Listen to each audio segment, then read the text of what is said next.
terceiro jogo seguido do Vila sem vitórias. Apesar de 2 empates seguidos, dessa vez o Vila Nova empatou em 1-1 em casa contra o Atlético, que é um dos melhores visitantes da competição.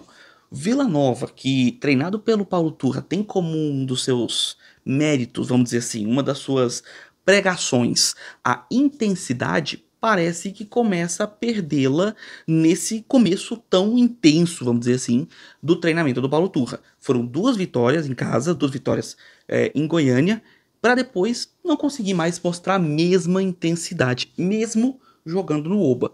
E aí, enfrentando um dos melhores visitantes, acabou sofrendo o mal de abaixar a intensidade quando deveria ampliá-la. E claro, vai ter torcedor que vai reclamar demais do lance do empate do Atlético. E eu vou passar tudo com vocês, o que aconteceu nesse jogo, vou trazer para vocês uma análise do porquê desse empate do Tigrão, porquê desse empate do Atlético. E olha, é uma situação que começa a tirar um pouco o sonho do torcedor do Vila Nova, que ainda esperava bastante do time e contava com essa vitória para voltar a brigar pelo G4, coisa que não aconteceu. Tudo isso depois da vinheta.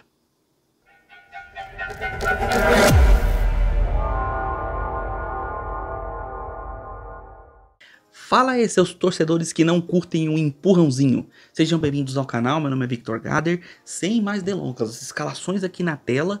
E o Atlético, aquele amontoado de jogadores velhos conhecidos aqui do futebol goiano. Como, por exemplo, o Sidmar, que já passou pelo Goiás. Gelado, que já passou pelo Vila. O David Braga e o Max já passaram pelo Atlético. Então, assim, é um futebol goiano...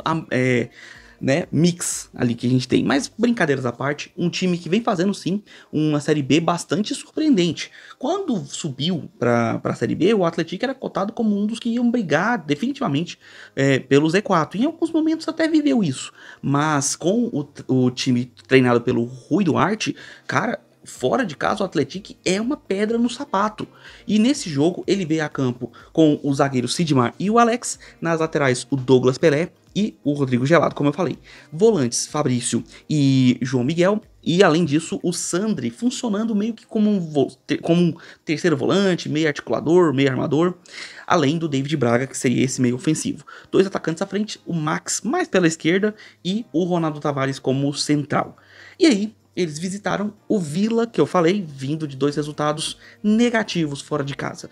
Uma derrota para o Botafogo de Ribeirão Preto, que não vinha bem na competição, e um empate diante da Chape. Esse empate seria positivo se o Vila recuperasse os pontos perdidos em outros momentos. Como não recuperou lá contra o Botafogo, o momento era esse, jogando em casa diante da sua torcida, que olha, até foi em bom número, considerando o péssimo horário. 9h30 da noite de uma segunda-feira, cara. Olha, galera vai trabalhar no dia seguinte, levanta 6, 5 da manhã, cara, é muito complicado pro torcedor, sabe? É muito difícil, não é à toa que os estádios não enchem nesse dia, nesse horário. Nem consigo criticar a torcida. Mesmo assim, foram 6.000 torcedores no Oba tentar apoiar o Vila Nova, que precisava voltar a mostrar intensidade em campo. Ele veio a campo com algumas mudanças, o Elias e o Igor como os laterais, na zaga Thiago Pagnussá e o Everton. Esses aí já é uma duplinha que a gente já tem, né, acostumado ali. Nathan Melo entrando como o primeiro volante e o Igor Henrique como segundo volante. O Dodô, meia de armação. Na frente, 3 atacantes, o Guilherme Parede, o Júnior Todinho e o Bruno Mendes como a referência. E olha, o primeiro tempo foi de um Vila Nova de fato intenso. Eu não vou colocar muito intenso, mas um Vila Nova intenso, que conseguia recuperar a bola, que conseguia partir em velocidade, conseguia criar chances e chegar perigosamente, além de marcar muito bem. Um time que estava marcando mais firme o Atlético, mesmo os jogadores do Atlético sendo mais velozes. Isso estava claro desde o início do jogo. Principalmente porque o Atlético usa muito o lado esquerdo com o Max, que é um jogador muito rápido. E vem fazendo uma Série B até ok. E aí vamos lá, né? O Max e o David Braga jogaram no Atlético. E jogaram no Atlético até na Série A. E lá eles não foram bem, porque na minha opinião eles não são jogadores que têm o nível da Série A. Mas para a Série B, eles estão indo relativamente bem. O David Braga consegue distribuir bem o jogo, consegue fazer uma parede legal, afinal ele é bem corpulento, alto, ele consegue aparecer bem na área. Um jogador que vem se mostrando uma boa peça para o Atlético nessa Série B. E o Max é aquele negócio, ele bota na frente e ninguém pega. Correria mesmo. E fez isso várias vezes. Só que tem um detalhe.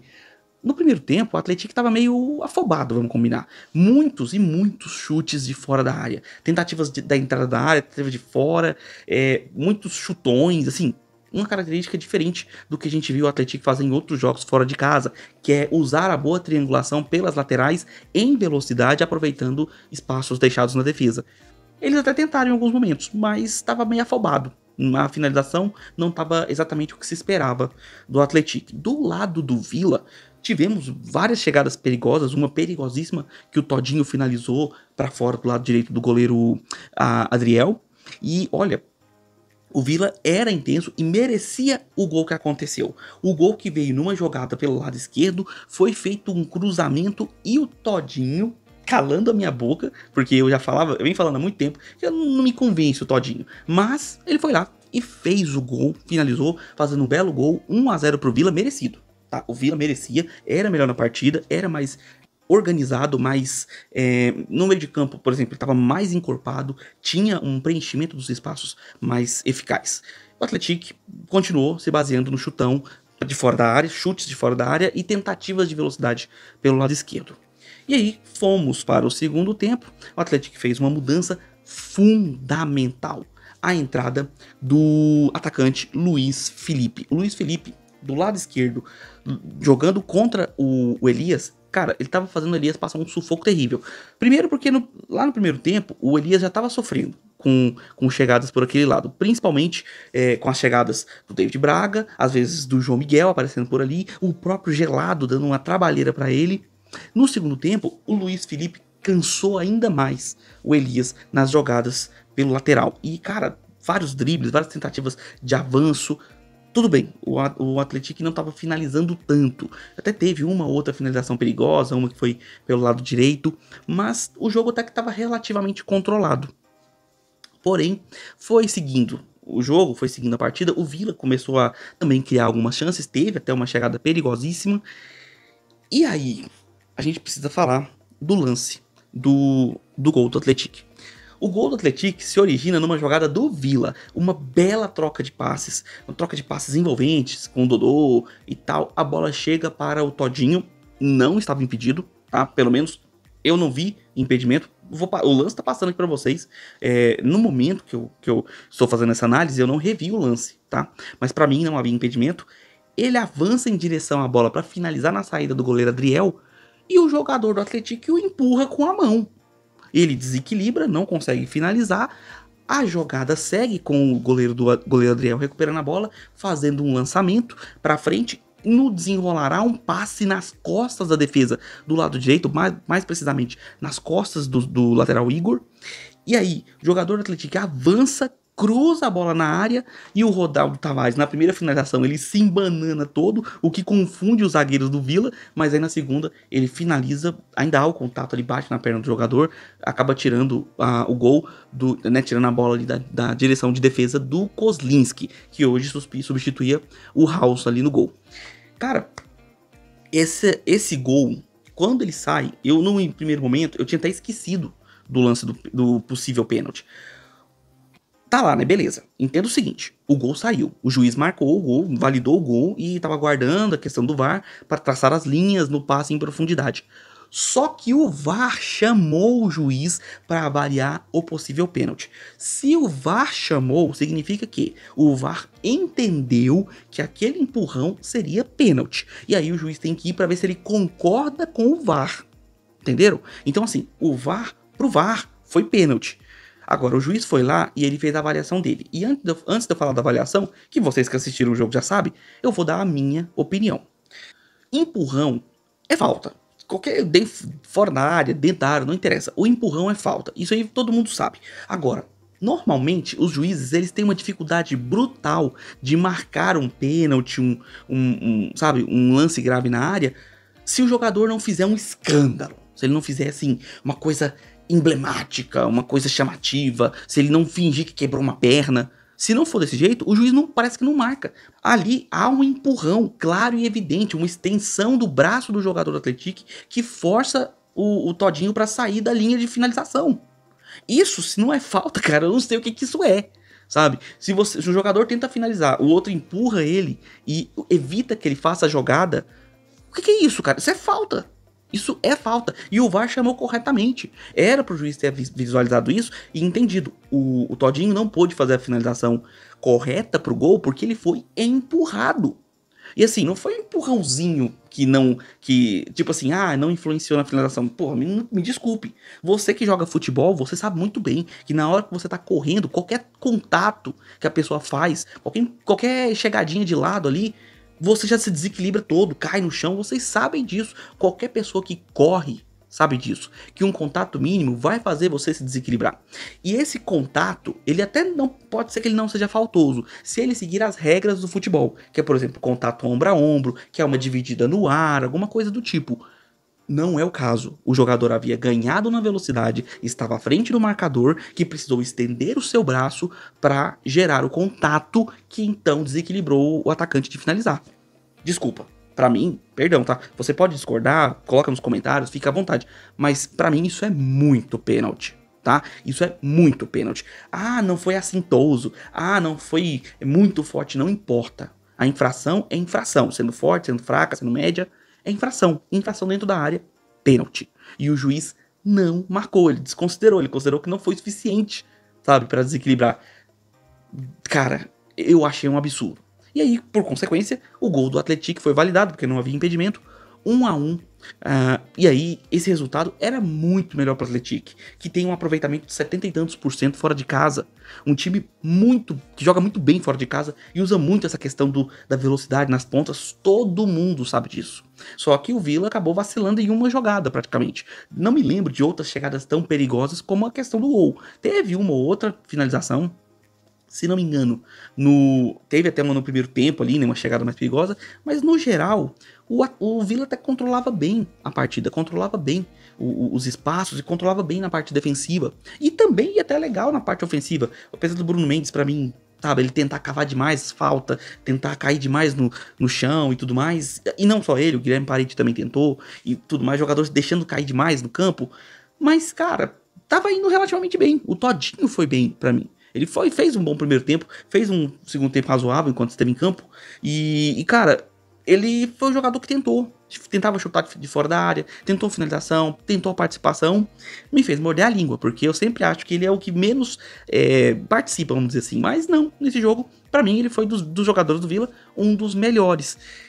Mas o Vila estava empatando em casa, em 1-1 com o Atlético. E esse resultado é péssimo, porque o Vila, na situação que ele está, visando brigar pelo G4, não tem ponto negociável. Estamos chegando aí numa reta final decisiva da Série B, e não dá mais para brincar com a oportunidade. Os times de cima também tropeçam, têm suas dificuldades, e quem quiser subir tem que se aproveitar. O Furacão ganhou 2, já tá lá em cima, já tá chegando no G4, sabe? Então assim, não dá mais para vacilar.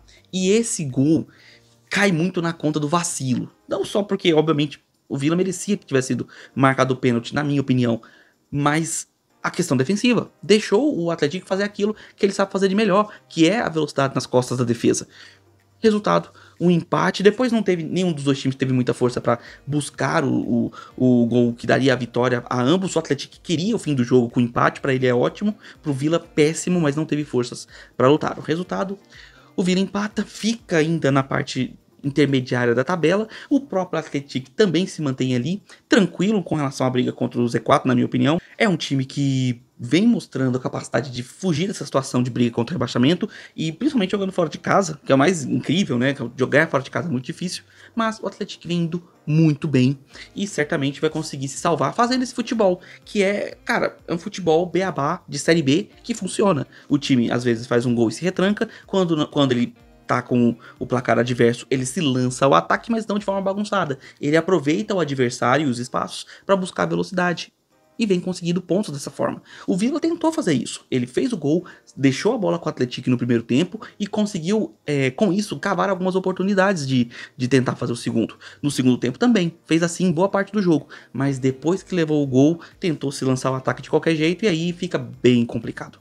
O resultado, na verdade, pro Vila é terrível, é um resultado que mina cada vez mais as poucas esperanças que os torcedores ainda têm, porque o tempo vai passando, as rodadas vão passando e o Vila continua não estando nem encostado no G4. E pro Atlético, ótimo empate, mais um ponto fora de casa.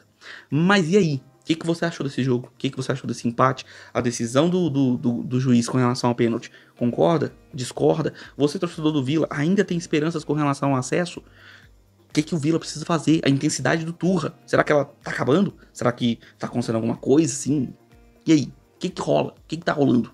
Coloca aí nos comentários a sua opinião, que eu quero saber. Você, torcedor do Atlético, certamente, da forma que tá indo, vai acabar se salvando. Para você, esse momento é de fato de pensar em permanência na Série B, para uma manutenção na segunda divisão? Vocês estão gostando do rendimento do Atlético nessa Série B? Como é que vocês estão vendo o trabalho do Rui Duarte? Coloca aí nos comentários a sua opinião, que eu quero saber. A análise do jogo continua com seu comentário aqui embaixo, beleza? Peço que deixe seu like, se inscreve no canal, marca o sininho para receber notificações sempre que sair um vídeo novo aqui no canal.